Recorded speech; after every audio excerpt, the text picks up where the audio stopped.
I'm Susan Euler. 1905 is an important year in the history of modern art. It was the year in which German university art student Ernst Ludwig Kirchner launched an art movement in Dresden that will become known as German Expressionism. Kirchner himself called the movement Die Brücke, the bridge. He explained it as a bridge linking art of the past with art of the present to create the art of the future. Joining him were Fritz Bleyl, Erich Heckel, Carl Schmidt-Rottluff, Emil Nolde, Max Pechstein, and Otto Müller. Together, these artists did indeed have a major impact on creating the art of the 20th century. It doesn't take an art historian to explain the identifying stylistic characteristics of Die Brücke's particular style, but let's go through it anyway. First, the colors are highly saturated, what are commonly referred to as bright colors. However, even though they are bright, these colors are not what we would call pretty. Well, the colors individually are pretty enough, but when combined, they create a garish, sour, and discordant look. And they are not the colors found in nature, as this portrait by Kirchner illustrates. When an artist uses color for self-expression, it's called individualized color, or personalized color. Intense, personalized color is the second identifying stylistic characteristic of German Expressionism. The third is a self-imposed crude drawing style which the artists themselves described as primitive, inspired by early 15th century German woodcuts. Remember, these were university art students who had been thoroughly taught drawing techniques such as linear perspective. They knew how to draw realistically, but chose not to. However, although their work was always boldly abstract, they never worked in a non-objective style, but always depicted objects from the real world, using a distinctive, abstract drawing style that featured jagged lines and shapes. Line and shape are design elements that are often overlooked by viewers, but they are hugely important in conveying the artist's message. Jagged lines and shapes convey a sense of menace. Think knives, animal teeth, broken glass. So when you see a landscape depicted like this, or a street scene like this, the message is clear. These are dangerous places to be. Die Brücke presents a nightmare world of discordant colors, menacing shapes, sadness, fear, loneliness, and despair. What's behind all this misery? My father was born in 1905 in what was then the small, rural town of Davis, California, just outside of Sacramento. Looking at photographs, it would seem as if he had lived an idyllic Tom Sawyer-type existence during the era that many Americans still think of as the good old horse and buggy days. But Dad disagreed. Those were terrible times, he explained. Those were not good old days. The German Expressionists agreed. During the first decades of the 20th century, people were grappling with unprecedented social change, caused in part by the introduction and widespread use of modern technology, as well as by increased industrialization, constant armed conflicts, and government-sanctioned acts of discrimination and brutality, all of which displaced large numbers of people. In Germany, this led to societal upheavals. By 1910, there were nearly 1 million industrial workers in Germany, making them the single largest group in German society.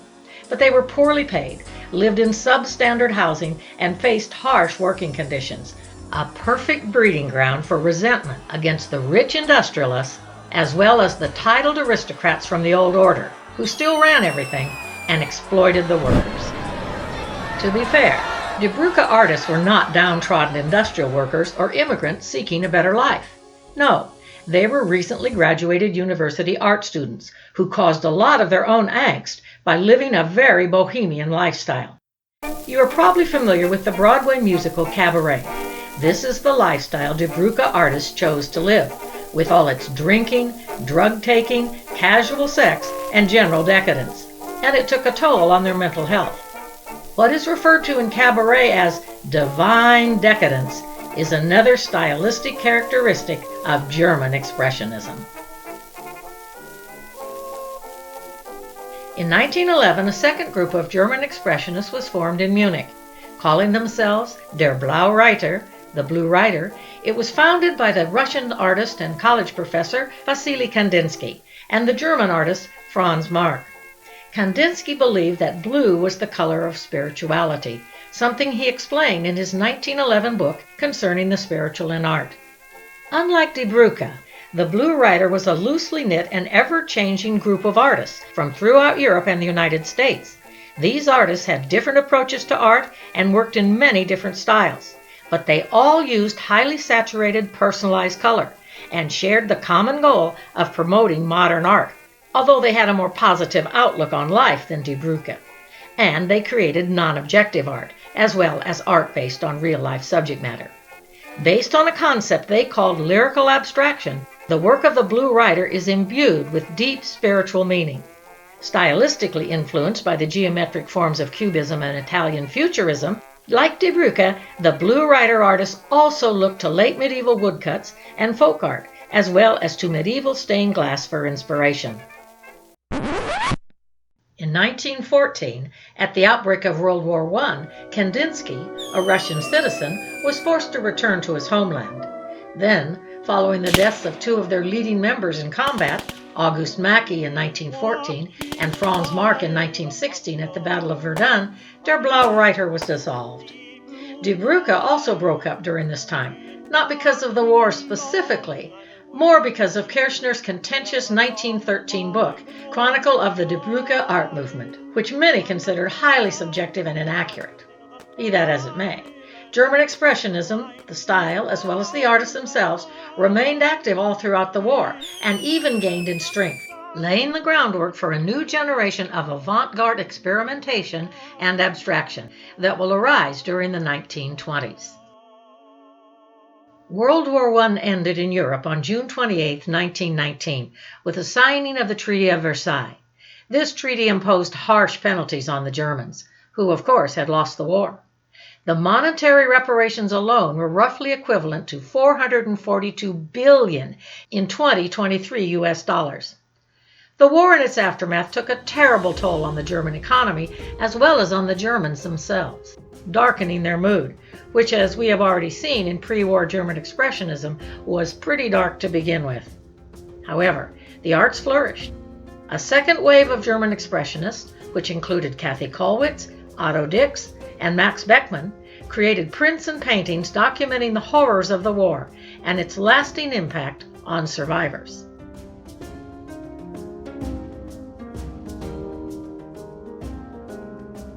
The art form in post-World War I Germany that demonstrated perhaps the greatest innovation and creativity was cinema. Following the war, many countries banned the showing of German movies. Nonetheless, the German film industry experienced unprecedented growth during the post-war years of the Weimar Republic.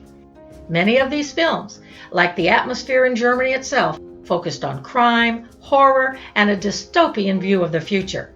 Using stark visual imagery, films such as The Cabinet of Dr. Caligari and Nosferatu relied heavily on symbolism. With bold theatrical lighting and sets featuring geometric shapes and abstract images resembling a Die Brücke woodcut, these films were known for their exaggerated acting style as well as for bizarre, futuristic, and abstract costumes and makeup, which again resembled German Expressionist art. Perhaps the film that made the most lasting impact is Fritz Lang's dystopian science fiction film Metropolis.